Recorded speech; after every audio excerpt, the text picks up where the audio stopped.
Hi friends, എല്ലാവർക്കും പുതിയൊരു വീഡിയോയിലേക്ക് സ്വാഗതം. ഞാനിന്ന് നിങ്ങളുമായിട്ട് ഷെയർ ചെയ്യുന്നത് നമ്മുടെ മുടി നല്ല രീതിയിൽ കറുക്കുന്നതിനും അതുപോലെ തന്നെ നമ്മുടെ തലയിലെ പേന്, ഈര് ഇവയുടെ ശല്യം മാറുന്നതിനും വേണ്ടിയിട്ടുള്ള നല്ല അടിപൊളി ടിപ്സുമാണ്. അതോടൊപ്പം തന്നെ നമ്മുടെ മുടിക്ക് നല്ല നീളവും പുതിയ മുടി വളരുന്നതിനും വേണ്ടിയിട്ട് സഹായിക്കുന്ന ഒരു ടിപ്സാട്ടോ ഞാൻ നിങ്ങളുമായിട്ട് ഷെയർ ചെയ്യുന്നത്. അപ്പം തീർച്ചയായിട്ടും വീഡിയോ സ്കിപ്പ് ചെയ്യാതെ ഫുള്ള് കാണുക. അപ്പോൾ നമുക്ക് വീഡിയോയിലോട്ട് കിടന്നാലോ. അതിനായിട്ട് ഞാനിവിടെ എടുത്തേക്കുന്ന ഒരു 14 ചെറിയ ഉള്ളിയാണ്. ഒരാൾക്ക് ഉപയോഗിക്കുകയാണെങ്കിൽ ഒരു 3 ദിവസം ഉപയോഗിക്കുന്നതിനുള്ളൊരു ടിപ്സാണ് ഞാൻ നിങ്ങളുമായിട്ട് പറഞ്ഞിരുന്നത്. അപ്പോൾ ആ 14 ഉള്ളി തൊലി കളഞ്ഞ് വൃത്തിയായിട്ട് കഴുകിയെടുക്കണം. എന്നിട്ടൊരു മിക്സിയുടെ ജാറിലേക്ക് നമുക്കൊന്ന് ഇട്ട് കൊടുക്കാം.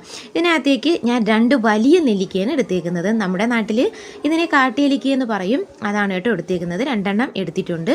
ഇനി നല്ല രീതിയിലൊന്ന് അരച്ചെടുത്തുകൊണ്ട് വരാം. ഇപ്പം ഞാൻ അരച്ചെടുത്തുകൊണ്ട് വന്നിട്ടുണ്ട്. ഇനി നമ്മൾ ചായയൊക്കെ അരിപ്പ്, പഴയ അരിപ്പ്, നമ്മുടെ വീട്ടിൽ ഉപയോഗശൂന്യമായിട്ട് കിടക്കുന്നൊരു പഴയ അരിപ്പ് എടുക്കാം. അതിനകത്തേക്ക് ഇതിട്ട് കൊടുത്തിട്ട് കരണ്ടി കൊണ്ട് നല്ല രീതിയിലൊന്ന് പ്രസ് ചെയ്യണം. പ്രസ് ചെയ്യുമ്പോഴത്തേക്കും അതിനകത്ത് നീര് നമുക്ക് കിട്ടും. വേറൊരു പാത്രം അടിയിൽ വെച്ചിട്ട് നല്ല രീതിയിൽ ഇതൊന്ന് പ്രസ് ചെയ്ത് അതിൻ്റെ നീരൊന്ന് എടുക്കാം.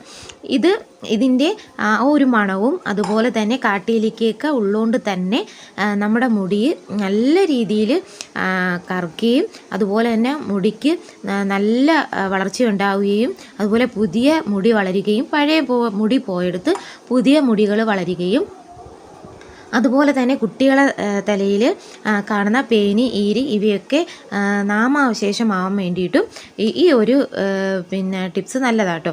അതുപോലെ തന്നെ നമ്മുടെ തലയിലെ താരൻ മാറുന്നതിനും നല്ലതാട്ടോ ഇത്. കാര്യം ഇതിനകത്തേക്ക് നമ്മൾ കുറച്ച് നാരങ്ങ നീര് കൂടി ചേർക്കുന്നുണ്ട്. അതുകൊണ്ട് തന്നെ നമ്മുടെ തലയിലെ താരൻ പോകുന്നതിന് വളരെ നല്ലൊരു ഒറ്റമൂലിയാണിത് കേട്ടോ.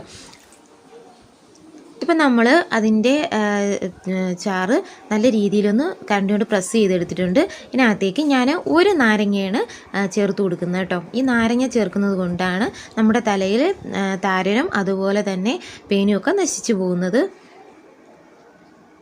ഇത് തേച്ച് നമ്മളൊരു രാത്രിയിൽ വേണം ഇത് തേച്ചിട്ട് രാവിലെ എണീക്കുമ്പോഴത്തേക്കും നമ്മുടെ തലയിൽ നല്ല ഒരു മുടി നല്ല രീതിയിൽ കറക്കുന്നതിനും മുടി വളരാനും അതുപോലെ തന്നെ പേൻ ശല്യം മാറാനും ഒക്കെ നല്ലൊരു ടിപ്സാട്ടോ. ഇത് ഞാൻ 3 ദിവസമായിട്ടാണ് ഉപയോഗിക്കുന്നത്. നമുക്ക് ഫ്രിഡ്ജിൽ വെച്ച് ഇത് 3 ദിവസം ഉപയോഗിക്കാം.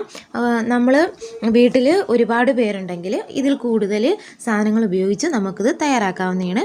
നമ്മൾ കെമിക്കലൊക്കെ വാങ്ങിച്ച് തേച്ച് നമ്മുടെ മുടി പൊഴിച്ച് കളയാതെ ഇങ്ങനെയുള്ള ഒരു ടിപ്സാണ് കേട്ടോ ഏറ്റവും നല്ലത്. ഇനി ഇതുപോലൊരു കിണ്ണിയിൽ നമുക്ക് കുറച്ച് ഒഴിച്ചു കൊടുത്താൽ മതി. അതെടുത്തതിന് ശേഷം നമ്മൾ വിരൽ കൊണ്ട് തൊട്ട് നല്ല രീതിയിൽ നമ്മൾ തലയിലൊന്ന് തേച്ചിട്ട് കിടന്നുറങ്ങണം. ആഴ്ചയിലൊരു 3 ദിവസം മതി കേട്ടോ. എല്ലാ ദിവസയിലും നമ്മൾ തേക്കേണ്ട ആവശ്യമില്ല കേട്ടോ. ആഴ്ചയിലൊരു 3 ദിവസം തേച്ചാൽ മതിയാവും. എൻ്റെ മോളുടെ തലയിൽ നല്ല രീതിയിൽ മുടി പൊഴിച്ചിട്ടുണ്ടായിരുന്നു. അപ്പോൾ അവളുടെ തലയിൽ ഞാൻ ഇതാട്ടോ ഒഴിച്ചു കൊടുത്തത്. അപ്പം തന്നെ ഇഷ്ടംപോലെ മുടിയും അതുപോലെ തന്നെ പേൻ ശല്യം അവളുടെ തലയിൽ നല്ല രീതിയിലുണ്ടായിരുന്നു. പേനൊക്കെ നല്ല രീതിയിൽ പോകുന്നതിനും വേണ്ടിയിട്ട് ഈ ഒരു ടിപ്സ് നല്ല രീതിയിൽ ഉപകരിച്ചു. അപ്പോൾ തീർച്ചയായിട്ടും നിങ്ങളിതൊന്ന് ട്രൈ ചെയ്ത് നോക്കണം. ട്രൈ ചെയ്തതിന് ശേഷം നിങ്ങൾക്ക് ഫലം ചെയ്യുവാണെങ്കിൽ നിങ്ങൾ ഒന്ന് കമൻറ്റ് ചെയ്തേക്കണം. അപ്പോഴും ഇതുപോലുള്ള നല്ല ടിപ്സുകൾക്ക് വേണ്ടിയിട്ട് നിങ്ങൾ എൻ്റെ ചാനൽ സബ്സ്ക്രൈബ് ചെയ്യണം. അതുപോലെ തന്നെ ലൈക്കും ചെയ്യണം. പുതിയൊരു വീഡിയോ ആയിട്ട് വീണ്ടും കാണാം. Thanks for watching.